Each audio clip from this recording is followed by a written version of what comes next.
tire back on this car. But for now, we're racking the street setup.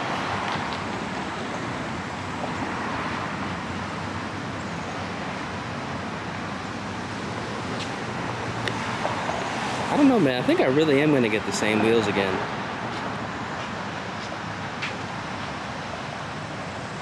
I really am gonna get the same wheels. All right, welcome back to the channel, everyone. Now in this video, we're gonna be saucing up the 2-valve. We're gonna be turning up the boost yet again.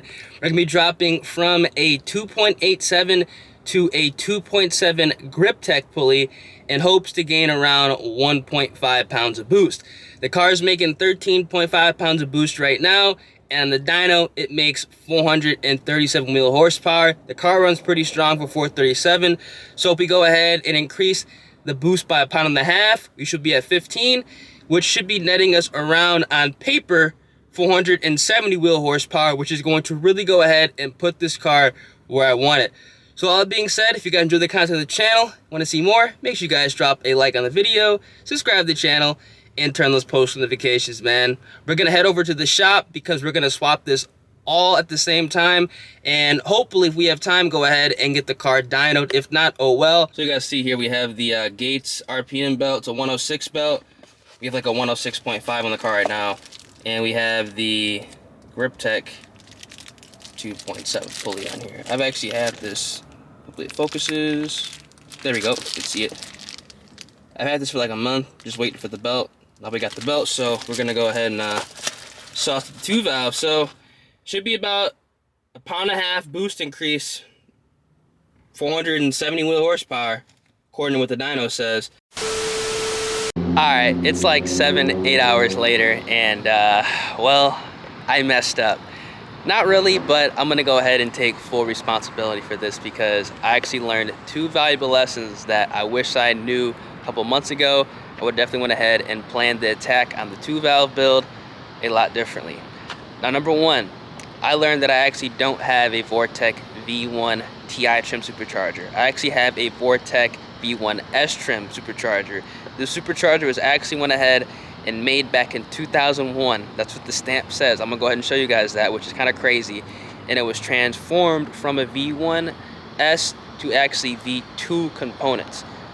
And because of that, supercharger pulley that I actually went ahead and bought for this car does not work. So we were gonna go ahead and pulley down from a 2.87 to a 2.7. That obviously didn't happen, but I learned some valuable stuff. Now, what I actually could have went ahead and did to alleviate all this is I could actually check, because I actually still have the 3.1 pulley at the house, and it looks way different than the one I have right now. I'm gonna go ahead and show you guys. So right here we have a Griptec 2.7 pulley, and as you guys can see here, kind of like the keyway is what's incorrect. There's a lot more extra space and length on this one, so it's not really gonna flip flush on the supercharger. So Griptec's actually gonna go ahead and send me out a new one. I should get that in the next couple of days. It's Wednesday as I am recording this video, so I probably won't get it until Monday or Tuesday of next week, so we're gonna have to swap that out then. What I have on the car right now, my engine bay is filthy. I have no fender liners and it rained. Is a 2.87 pulley on this car. I think you guys can see it.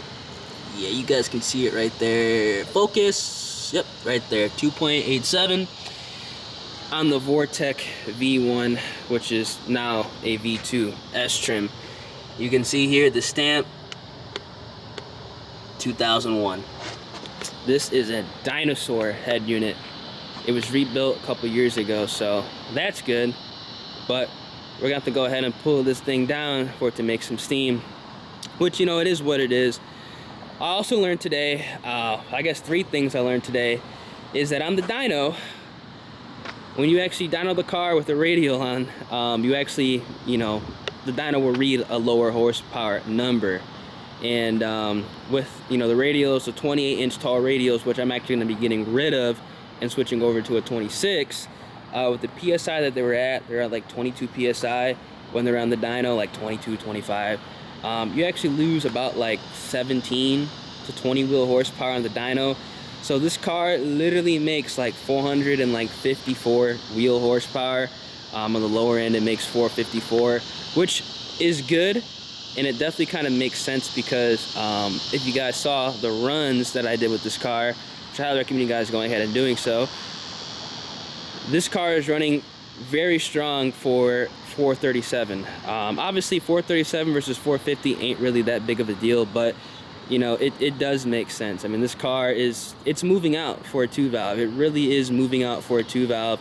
I do want to go ahead and get some more runs in with this current power level, just so I can kind of see exactly where the car is at against other like 450 wheel horsepower cars, and even cars that weigh a little bit more, that make a little bit more horsepower. Because if my math is correct, with this 2.7 pulley, we should pick up about 1.5 pounds of boost, 2 pounds max. I don't think we're gonna pick up 2 pounds, I think we're gonna pick up like 1.5 pounds. So we should go from 13.5 to 15 pounds of boost.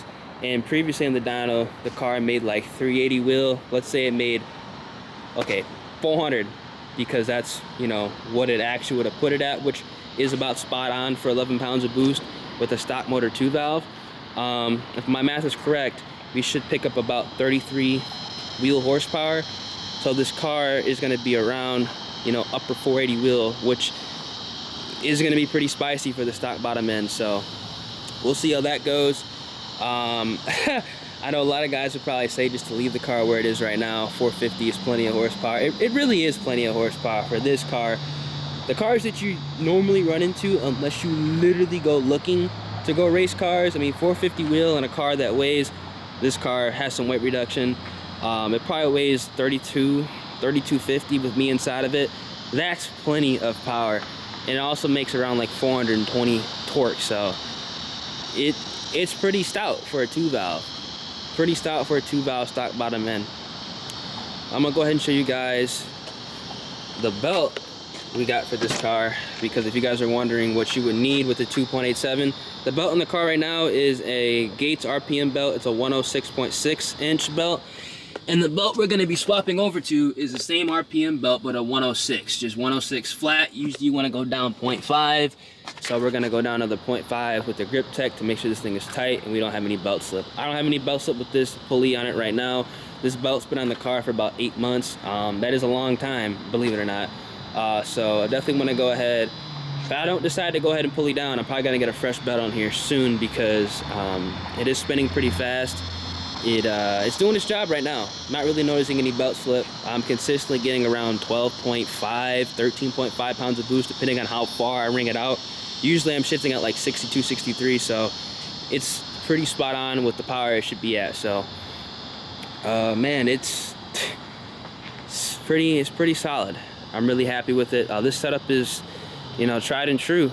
People really were not joking when they said a 450 wheel horsepower 2-valve would perform, and it does, you know, pretty damn good.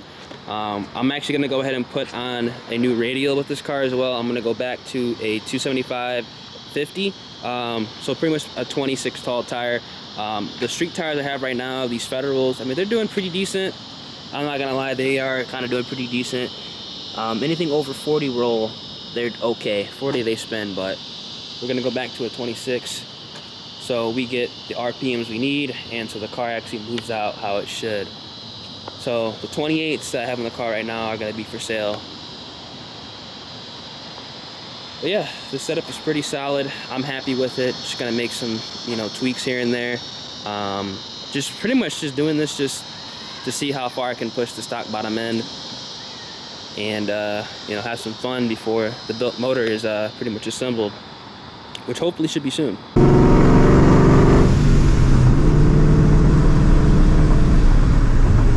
And also, guys, thank you for the support on the channel. You guys have been killing it. You don't really see too many guys, you know, building 2-valves now, and you definitely don't see people like racing the 2-valve at all. I just want to go ahead and just build something different, because I mean, with the FRS build, you know, that kind of got put on hold, and now it's kind of like, you know, getting back in action. But I wanted to go ahead and build something that you don't normally see, because, you know, you don't really see turbo FRSs going out there running it.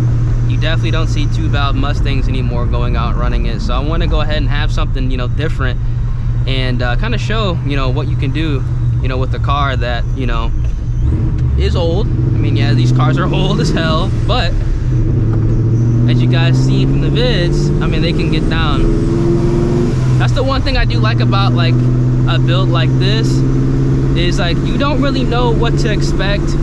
You don't really know what's done, because a lot of people, you know, ask me like, dude, like, what do you have done in this car?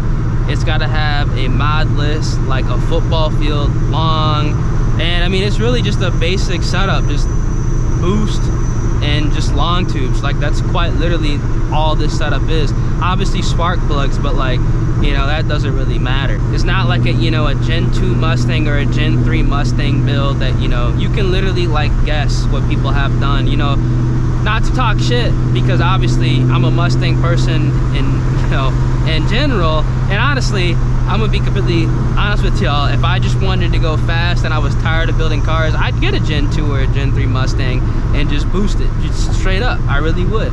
Still keep it manual, but I would just get a Mustang, you know, a Coyote car, and just, you know, go crazy. But, you know, building a car, you know, it's fun that you don't really see. Because like with those Gen 2, Gen 3s, if somebody pulls up to like a race event, you know, and you know, they're pumping the 85, you know, okay, this guy, you know, he's full bolt on the 85. You know, it's just one of the things you just know. You know, you could just make the assumption and, you know, be right, you know, 99% of the time.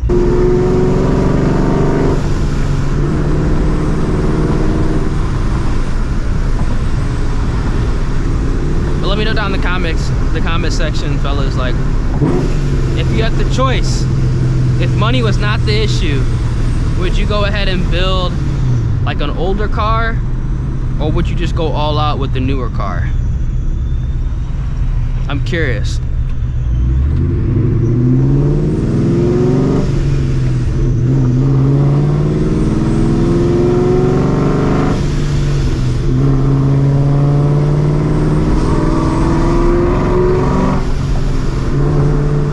Or would you just go ahead and buy a car that's already built? I mean, call it a day. Run it for a year, sell it, get something else that's already built. I mean, there's nothing wrong with that either. To be honest with you, that's realistically probably the most effective thing to do if you just want a race car. Just buy one that's already built, run it for a couple, you know, a year, maybe a year and a half, and then just get rid of it and get something else. That's realistically like the least work involved, and you know, you can you can potentially get the most out of it, because you know, you didn't put the wrenching work into it or pay somebody to go ahead and get that stuff done.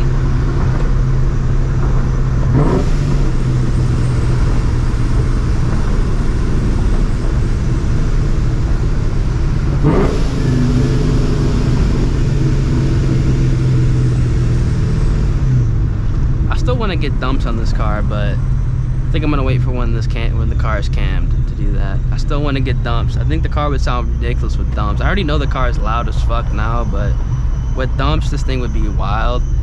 I just don't know if it's gonna lose a tone. It might just be noise.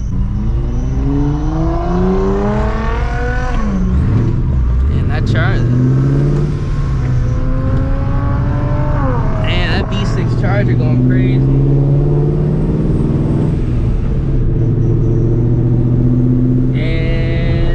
Is getting pulled over.